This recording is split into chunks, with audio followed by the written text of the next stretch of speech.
Romanos capítulo 3.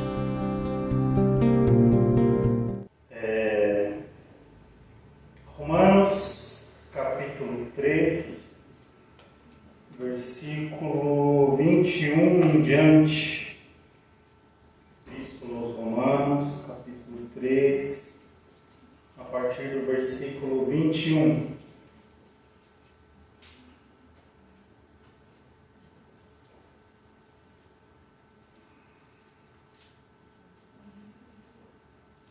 Amém? Amém.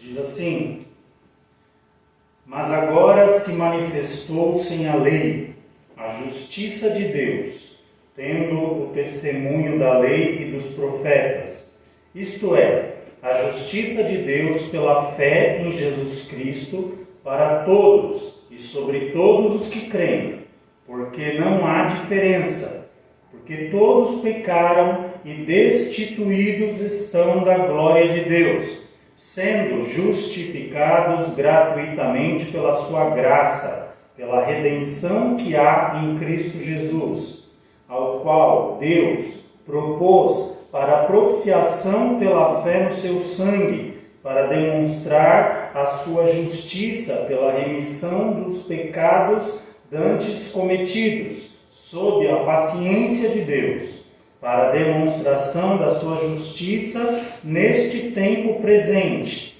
para que ele seja justo e justificador daquele que tem fé em Jesus. Onde está logo a jactância? É excluída. Por qual lei? Das obras? Não, mas pela lei da fé. Concluímos, pois, que o homem é justificado pela fé sem as obras da lei.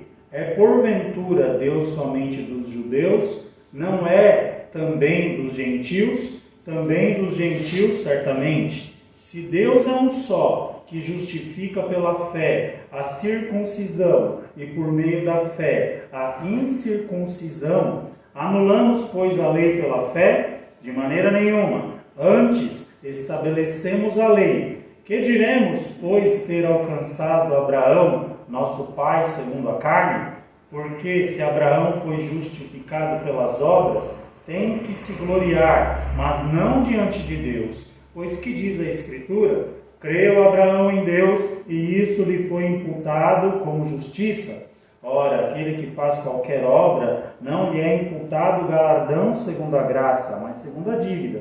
Mas aquele que não pratica, porém, crê naquele que justifica o ímpio, a sua fé lhe é imputada como justiça. Assim também Davi declara: bem-aventurado o homem a quem Deus imputa a justiça sem as obras, dizendo: bem-aventurado aqueles cujas maldades são perdoadas e cujos pecados são cobertos. Bem-aventurado o homem a quem o Senhor não imputa o pecado. Vem, pois, esta bem-aventurança sobre a circuncisão somente, ou também sobre a incircuncisão? Porque dizemos que a fé foi imputada como justiça a Abraão. Como lhe foi, pois, imputada, estando na circuncisão ou na incircuncisão? Na circuncisão, mas não na circuncisão, mas na incircuncisão. Até aqui, amém? Amém. Então nós estamos vendo que o assunto aqui é fé. A gente está vendo aqui, o texto nos fala sobre justificação pela fé. E eu quero chamar a atenção aqui nessa noite é que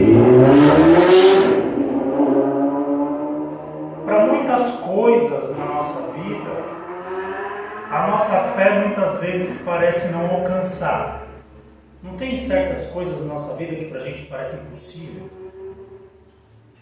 Parece que a fé não chega lá. Parece que aquilo não é para você. Parece que aquilo não vai dar certo. Parece que aquilo é impossível de você conseguir ou de você conquistar. Mas quando a gente fala de salvação, ninguém tem dúvida da fé. É difícil você conversar com alguém já que tem uma certa experiência como cristão, que tenha dúvida da sua salvação. Os irmãos concordam? Mesmo que a pessoa não conheça muito, que a pessoa seja mais simples, ela não seja tão aprofundada no conhecimento, mas quando você toca no assunto de salvação, qual que é o posicionamento das pessoas? Ah, eu sou salvo. Eu creio. Às vezes ele não sabe nem direito no que ele crê, não é? Você fala assim, como que é alicerçada a sua salvação? Aí o camarada não sabe explicar, mas ele diz que crê. Aí eu pergunto, por que essa fé ela é tão grande no quesito da salvação? E para aquelas coisas que eu falei a princípio, muitas vezes a gente acha que não dá para as circunstâncias da vida. Quando você trata de um assunto, de um sonho, de algo que você almeja, às vezes você vê tanta dificuldade, você vê tanta impossibilidade, mas quando o assunto é salvação, a maioria não tem dúvida. Será que é o medo de ir para o inferno? Provérbios 3:5 fala sobre o inverso disso, né? Para você não se apoiar na sua sabedoria. Pode ser que seja. Porque quando a questão é inferno, ninguém está afim de ir para lá, né? Então, um camarada que às vezes nem sabe direito os alicerces, os baluartes da sua fé, ele professa fé. Mas o que eu quero dizer aqui é que por que a gente não pode ter a mesma convicção, o mesmo empenho, a mesma demonstração de fé para os nossos sonhos, para aquilo que a gente almeja para a nossa vida, como nós temos para a salvação? Porque se a gente parar para pensar, é muito mais difícil você crer de uma ótica humana, no ponto de vista da proposta da salvação, do que da proposta de você conquistar alguma coisa. Porque o conquistar, você tem uma participação, vamos dizer assim. Bom, se eu me dedicar, se eu estudar, se eu procurar aprender sobre o assunto, se eu for em frente, se eu batalhar, se eu me aprimorar, eu vou ter uma chance de conseguir. Mas quando o assunto é salvação, depende de você o que somente? Creio. Porque o que você vai fazer para ser salvo? Jesus já fez tudo. Você só tem que acreditar. Não é? Aqui o texto que nós lemos diz, mas agora se manifestou sem a lei a justiça de Deus, tendo o testemunho da lei dos profetas. No 21 ali, 22 agora. Isto é a justiça de Deus pela fé em Jesus Cristo para todos e sobre todos os que creem, porque não há diferença. No 23 é o desfecho disso que eu falei. Porque todos pecaram e destituídos estão da glória de Deus, sendo justificados gratuitamente pela fé em Jesus Cristo. Quer dizer, a condição do pecador no quesito salvação é que todos pecaram. Alguém aqui pode dizer que é salvo porque é bonzinho, porque é uma boa pessoa, porque tem mérito para ser salvo? Algum de nós alcançamos a salvação por mérito próprio? Não. Nós somos salvos porque somos pecadores e Jesus pagou o preço pelo meu e pelo seu pecado. E uma vez que nós cremos nisso e entendemos esse mistério, essa proposta de salvação, a gente muda de grupo, do não salvo para o salvo. Não tem meio termo. Não dá para você ficar na fila do meio. Não existe fila do meio. Você tem a turma que não é salva e tem a turma que é salva. Não tem a turma do indeciso. Já viu quando faz pesquisa do Ibope? Você é a favor não sei do que? 90% é a favor, 5% é contra e 5% não soube opinar. Não tem essa de indecisão na salvação. Ou você é ou você não é. Ou você considera ou você não considera. Ou você crê ou você não crê. Ou você está dentro ou você está fora. Aí é o que eu falei, todo mundo defende veementemente a questão da salvação. Se alguém chegar para você e falar assim, você não é salvo, Por que eu não sou salvo? Lógico que eu sou salvo. Quem é você para falar que eu não sou salvo? Você vai brigar, você vai discutir. Você não vai aceitar. Por quê? Como que você vem pôr a minha salvação em dúvida? Você está achando que você é o quê? Não é assim a nossa reação? Pode até ser alguns mais delicados, mais aguçados ainda, mas a nossa reação vai ser de não concordar. Por que você está falando que eu não sou salvo? Você é melhor que eu? Agora, se a gente mudar toda essa perspectiva para a questão dos sonhos e projetos, por que a fé é curta? Se a fé é tão longa, tão grande, tão evidente, a qual você defende com unhas e dentes no quesito da salvação, para os teus sonhos e projetos, muitas vezes você acha que não é para você. Você acha que você não se enquadra. Você acha que aquilo lá não vai acontecer na tua vida porque você não merece. Aí eu volto na questão, você merece ser salvo? Não. Nenhum de nós merecemos ser salvos. Por que nós somos salvos? Por que nós somos salvos? Pela graça. Não pela lei. Porque Deus nos amou. Independente de quem somos, independente do que fizemos. Deus nos amou de tal maneira que deu o seu único Filho para aquele que nele crê não pereça, mas tenha vida eterna. Quer dizer, a graça de Deus, qual que é o conceito básico de graça? Um favor que a gente não merece, algo que alguém te deu, porque quando você ganha alguma coisa, se alguém pergunta, quanto custou? Aí você fala, não, foi de graça, eu ganhei. Quer dizer que a de graça não tem valor? Não, não significa isso. Quer dizer que alguém te deu. Talvez é porque talvez o valor seja muito alto e você não tem condição de pagar. Que é no caso da nossa salvação. Se tivesse que comprar a salvação, quem que teria dinheiro para comprar? O dono da Tesla? O Bill Gates? Se juntar toda a fortuna desse povo aí, não dá para comprar. Então por isso que Deus concede pela graça, favor imerecido. E por que os seus sonhos e projetos você acha que você tem que ser merecedor? Então vamos falar um pouquinho sobre isso hoje. Aqui diz que Abraão ele creu no Senhor e por causa dele ter crido em Deus, a sua fé foi lhe imputada como justiça. O que Abraão creu em Deus? Havia uma promessa de Deus para Abraão, não havia? Vamos lembrar do Abraão, como que ele era. O Abraão ele era um sujeito rico, o Abraão não precisava de dinheiro. Quando eu falo dinheiro, é de posse, né? Naquela época não tinha moeda corrente assim. Ele não precisava de fazenda, de posse. Ele já era um cara que tinha terra, tinha criação. Lá no Gênesis 12, quando faz a chamada, quando Deus faz aquela chamada a Abraão, ele já era rico lá. Ele já era um cara bem sucedido. Mas o que Abraão não tinha? O que Abraão não tinha, gente? Não, o que Abraão não tinha? Herdeiro. Né? Alguém falou isso? Tá vendo? Minhas alunas.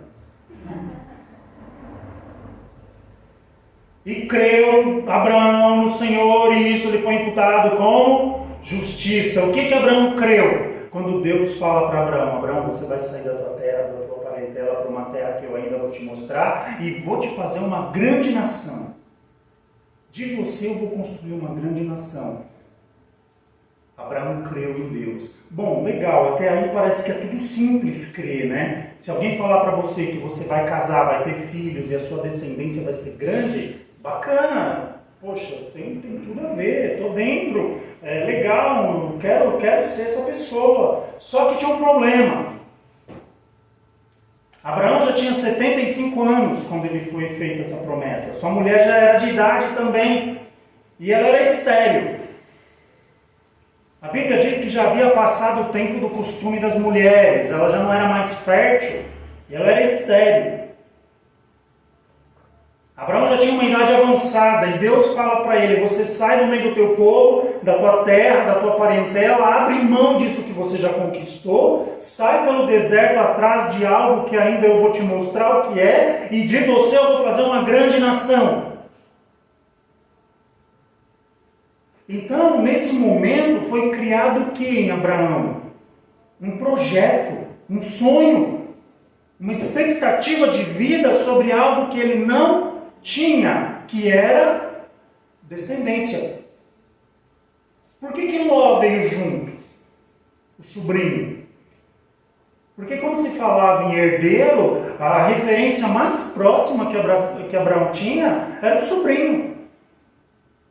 Se alguém perguntasse para ele naquele dia, antes de Deus fazer aquela promessa para ele: Abraão, se você morrer hoje, tudo que você tem vai ficar para quem? Provavelmente ele responderia: para Ló, meu sobrinho, eu não tenho filho. Vou deixar para o meu sobrinho. Convive comigo, está aqui comigo, me respeita, é um bom menino, enfim.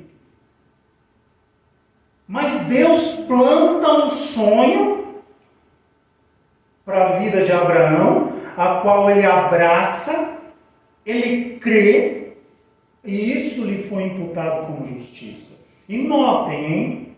Tem gente aí com 30 anos achando que está velho, que o tempo já passou, que já não tem mais chance de conquistar ou de fazer alguma coisa.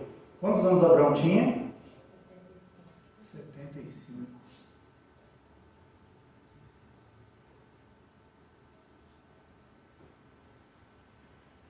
Então veja, por que a gente luta pela nossa fé salvífica, no sentido de crer, assim, sem ter nenhuma dúvida? E quando se diz as nossas conquistas, os nossos sonhos e projetos, parece que a gente trava. Já pararam para pensar nisso? Qual pessoa que vive sem sonho? Uma pessoa normal, não estou falando de uma pessoa que está doente, que está em depressão. Quando a pessoa está deprimida, que ela está assim nessa situação, ela não consegue sonhar por conta da enfermidade. Mas eu estou dizendo uma pessoa saudável, uma pessoa normal.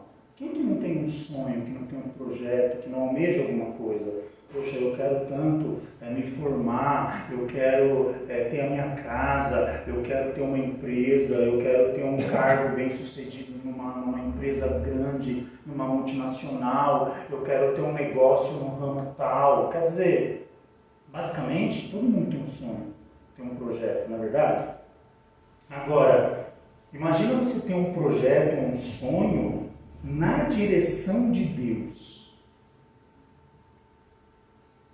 Porque a proposta do sonho, do projeto de Abraão, nasceu de Deus para ele. A proposta veio de Deus.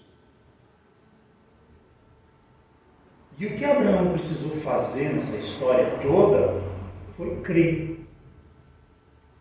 Mas esse tempo de fé de Abraão foi fácil. Então quer dizer, Abraão creu no Senhor e pá, chegou no outro dia na terra prometida. Dali um ano estava com o filho nascido, dali 10 anos o menino crescendo, dali 20 anos o menino já casando, já tendo mais filhos e ele vendo tudo acontecer. Foi assim? O menino nasceu, Abraão tinha 99 anos. Foram quase 25 anos para ele ver o cumprimento da promessa. A terra que Deus prometeu, ele foi peregrino lá. Nunca foi dele. Mais tarde, quando o povo de Israel foi para a terra de Canaã, que era um lugar ali onde Deus havia prometido a Abraão. Eu já até preguei sobre isso uma vez, até o lugar da sepultura lá de Abraão, de Sara, de Jacó, de Lia, tem 6 enterrados lá, não lembro agora todos de cabeça. Foi um lugar que Abraão comprou ali, se eu não me engano, nos Carvalhais de Mamre ou de Moré, quando vocês leem na Bíblia. Aquilo lá foi uma terra que Abraão comprou. Que quando o povo de Israel entrou lá, aquilo na verdade era deles. Porque Abraão tinha comprado. Uma parte daquela terra já era deles, por herança. Então Abraão ele foi peregrino na terra da promessa. Consegue entender isso? Uma coisa que é tua, mas você não sabe que é teu, e você peregrina naquilo que é teu. Então, ele foi peregrino na terra da promessa, ele viu a promessa de Deus se cumprir. Lá no Gênesis 15, você vê um Abraão triste, desanimado, achando que a coisa não vai virar, que não vai dar certo, que talvez os questionamentos, talvez as dúvidas, as indecisões, e Deus olha para Abraão e fala: Abraão, sai para fora da tenda, a tua visão está muito curta aí dentro, você está sem perspectiva daquilo que eu te prometi, e o que eu te prometi é o seguinte, Abraão, olha para as estrelas do céu, conta. Não dá, Senhor. Por quê? Porque tem muita. Então, Abraão, assim vai ser a sua descendência. Olha para onde você está pisando aí no chão, conta os grãozinhos de areia do deserto que você está. Por quê? Porque tem muito grãozinho de areia. Então, assim vai ser a sua descendência. E Abraão creu no Senhor. E isso lhe foi imputado como justiça. E nasce filhos de Abraão até hoje. A descendência de Abraão continua se multiplicando até os dias de hoje.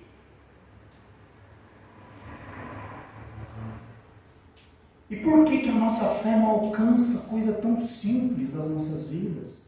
Por que nós desistimos das coisas com tanta facilidade? Por que a gente não tem o mesmo ímpeto, a mesma fé, a mesma declaração de fé que a gente tem para quando é o quesito da nossa salvação, a gente não tem a mesma convicção para os propósitos ou sonhos que Deus plantou na nossa vida?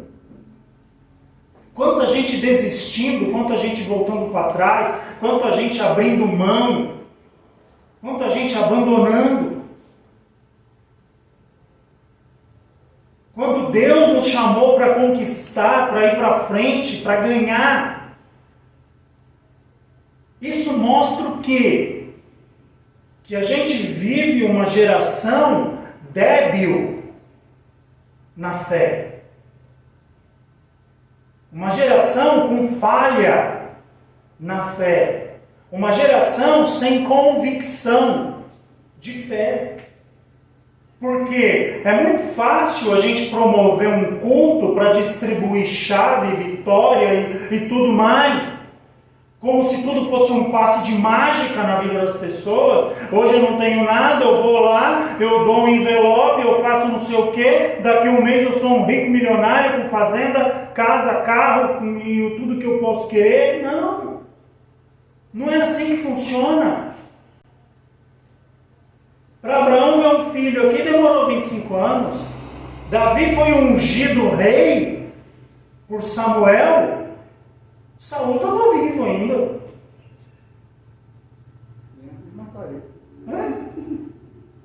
Demorou 13 anos para ele subir ao trono de Judá, para ele reinar na capital. E no total de 15 para ele ser rei em toda Jerusalém, em toda Israel.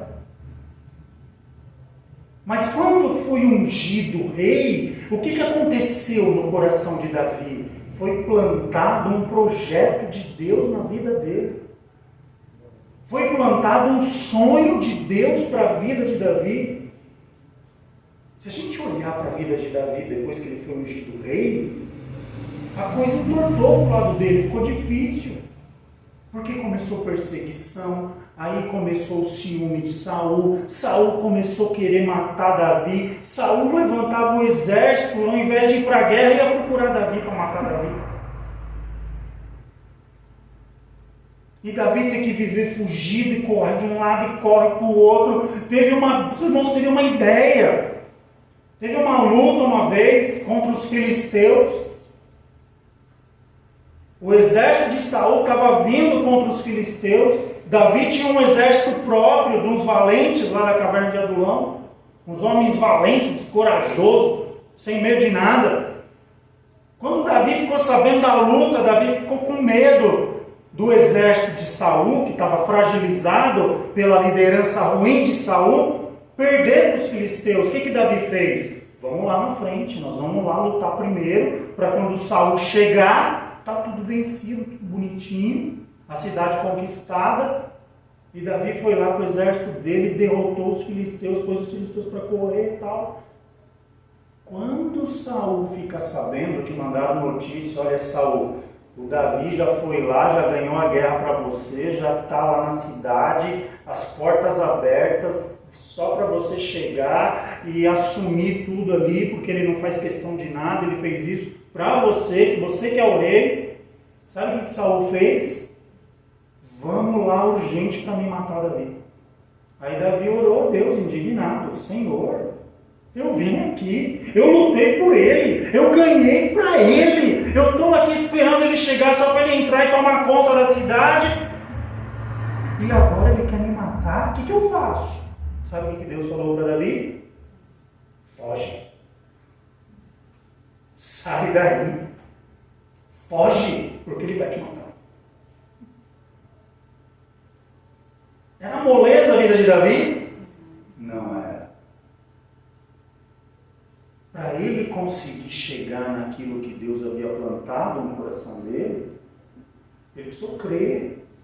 Se ele não cresce legitimamente naquela unção que foi derramada na cabeça dele por Samuel, ungindo o rei de Israel, ele teria desistido.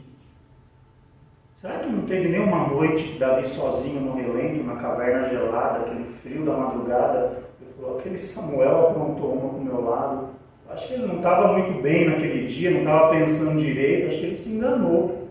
Vai ver que era para ter ungido outra pessoa, ele veio com aquela conversa de rei para o meu lado, e eu estou aqui agora querendo sendo perseguido, querendo me matar, que é o Saul querendo me matar.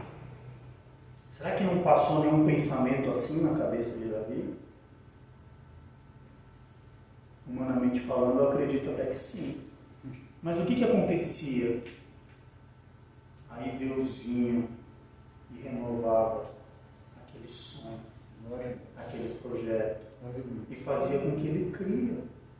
Veja que a galeria dos heróis da fé, lá no Hebreus 11, no capítulo 11 de Hebreus, se os irmãos lerem, tem um trecho lá que é chamado da galeria dos heróis da fé. Aqueles sujeitos que estão lá nessa galeria, eles não são heróis porque eles tinham superpoderes. Não é o conceito de herói que a gente vê hoje nos filmes da Marvel. Por que eles eram heróis? Porque eles criam quando a maioria desistia. Porque eles continuavam crendo quando a maioria voltava atrás. Porque eles continuavam confiando em Deus quando a maioria recuava. E isso foi imputado a eles como justiça, como no caso de Abraão. Abraão foi considerado justo no sentido de crer em Deus quando ainda era incircunciso.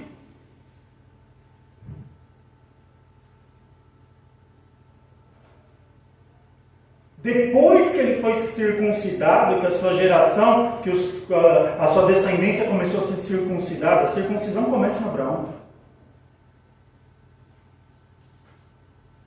Então veja, onde que eu quero chegar com tudo isso? Eu quero que os irmãos parem para pensar e avaliar a sua fé nesta noite. Por que você tem fé para uma coisa que, aos nossos olhos, humanamente falando, é uma coisa tão impossível, humanamente falando, que é a questão da salvação, que a gente só consegue tudo isso pela fé em Jesus Cristo, e nas coisas que são assim, de uma maneira, como eu posso exemplificar, talvez mais palpáveis, humanamente falando, de você conquistar, a tua fé não alcança. Você acha que não é para você. Você acha que Deus não pode fazer, que isso aí é para o vizinho, não é para você, que é para o fulano, que é para o teu amigo, que é nerd, que estudava mais do que você, que não sei o quê. E a gente mesmo se exclui do que aquilo que Deus planejou para nós.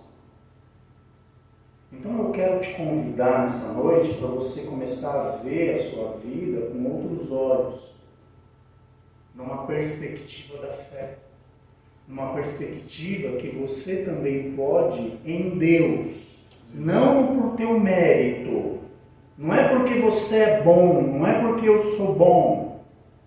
O estudar faz parte? Claro que faz. O você querer crescer profissionalmente faz parte, quando se diz de trabalho? É óbvio que sim. Você tem que estar preparado, você tem que buscar, correr atrás e estudar mesmo, se dedicar. Mas não é porque você é bom, é porque Deus é fiel para cumprir algo na sua vida, a qual você crê que Deus pode fazer. E a partir do momento que você crê nisso de uma maneira inquestionável, como que é a questão da nossa fé da salvação, a gente começa a poder apalpar isso. Qual que é o conceito de fé? Quem sabe me falar aqui sem ler?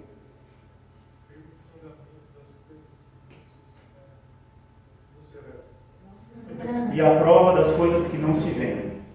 Tá certo? Hebreus 11. A fé é o firme fundamento das coisas que não se esperam e a prova das coisas que não se vê.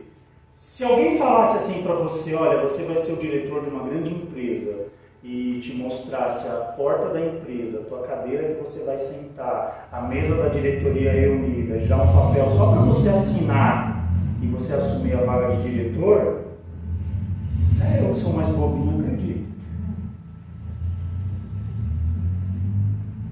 Agora você está desempregado. Às vezes você mal tem o que comer. Sabe aquela situação que está precária? Você abre o armário assim, dá até eco dentro. Aí vem um profeta abençoado lá, eis que o Senhor te diz que vai fazer de ti tal. Dá vontade de olhar para ele e falar, vem cá, amigão, dá uma olhada no meu armário aqui junto comigo antes de você querer profetizar. Mas é assim que Deus faz, porque a perspectiva, ela nasce em Deus para nós. Nas nossas vidas, em momentos de extrema dificuldade, não foram poucas vezes que alguém veio, olha, você, sua família, vão comer o melhor dessa terra, vão estar nos melhores lugares, não sei o quê. Quer dizer, por quê? E você olhava para a tua realidade na hora, dava vontade de dar risada. Eu falava, meu Deus, esse profeta aí não sabe para quem ele está falando. Aí tem um caminho para ser percorrido, tem um caminho que precisa ser trilhado, um caminho de aprendizado, de crescimento, de confiança, onde tudo te estimula e te leva a crer naquele que de verdade pode fazer alguma coisa na sua vida. E é exatamente isso que a gente precisa entender e praticar. É crer de verdade naquele que pode fazer. Eu vou estudar, mas eu vou estudar porque eu creio que Deus pode me colocar em tal lugar. Eu vou me aperfeiçoar, porque eu creio que Deus pode realizar isso na minha vida. Eu vou fazer a minha parte e espero em Deus que aconteça, porque Ele é fiel para fazer a dele. Davi foi rei em Israel? O nome dele é falado até hoje. Sabe quanto tempo faz que Davi foi rei em Israel? Mais ou menos. Quem sabe? Somente em torno de uns 3.000 anos.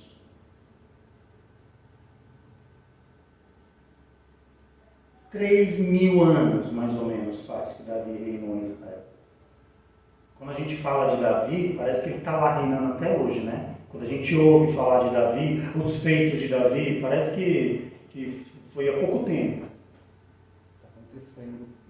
Abraão foi antes de Davi, mais ou menos 700, se eu não me engano, 800 anos antes ainda de Davi. Quase 4.000 anos atrás. Nasce filho de Abraão até hoje. Por que aquele povo briga lá no Oriente Médio? Por que os palestinos brigam com os israelenses? Porque eles argumentam que eles também são filhos de Abraão. E que é verdade. Só que a promessa era para Isaac. Não era para Ismael. Eles são descendência de Ismael, não são descendência de Isaac. Deus falhou com as promessas dele na vida desses que creram. E por que se você crer, ele iria falhar com você? Eu não estou falando aqui, irmãos, que Deus vai fazer de ninguém rico, milionário. Se ele quiser fazer, ele faz, tá? Mas não é isso que eu estou pregando aqui. Eu estou dizendo que você pode ter uma vida para ser alguém que Deus sonhou que você seja na presença dele.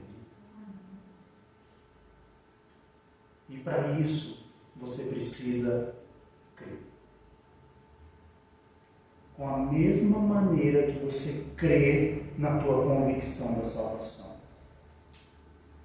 Não existe uma fé grande para a salvação e uma fé pequena para as demais coisas. Não, eu creio. Por quê? Porque a origem da minha salvação está em Deus. E a origem dos planos, dos acontecimentos, da concretização dos sonhos da minha vida também estão em Deus. A fonte é a mesma. O Deus que é poderoso para me salvar é poderoso para fazer na minha vida e na sua. Glória a Deus. Agora, você precisa ver por essa perspectiva.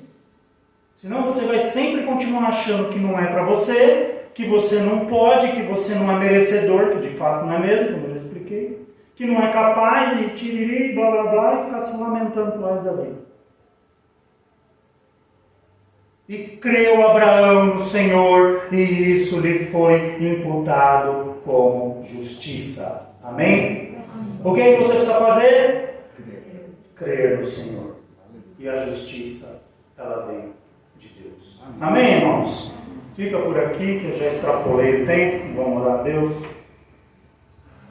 E como eu falei no começo, está frio, mas a tua fé tem que sair daqui hoje aquecida. Aleluia. Que você possa jogar lenha aí na fogueira da sua fé, para que ela venha se aquecer mais no Senhor. Amém? Vamos orar a Deus? Senhor, nosso Deus, nosso Pai, em nome de Jesus, somos gratos a Ti, Senhor, por estarmos aqui na Tua casa, na Tua presença nessa noite. Somos gratos a Ti, porque a Tua palavra, Senhor, nos ensina, nos orienta, a Tua palavra nos dirige, Senhor, e é pela Tua palavra que nós cremos. Pela Tua palavra, Senhor, nós lançamos os nossos sonhos, os nossos projetos nas Tuas mãos, sabendo que Tu és poderoso para realizar além daquilo que a gente espera, Senhor. Ajuda-nos a entendermos o Teu propósito, a Tua obra nas nossas vidas, para que possamos crescer no conhecimento de Ti e no conhecimento da Tua palavra. Nos dá graça, nos abençoa, nos leva também agora na Tua paz, nos guarda, nos livra do mal, nos dá uma noite abençoada na Tua presença. Assim nós oramos e já Te agradecemos em nome de Jesus. Amém. Que o grande amor de Deus, a graça do nosso Senhor Jesus Cristo e a comunhão do Espírito Santo seja com toda a igreja, não somente agora, mas para todo sempre. Digamos, amém.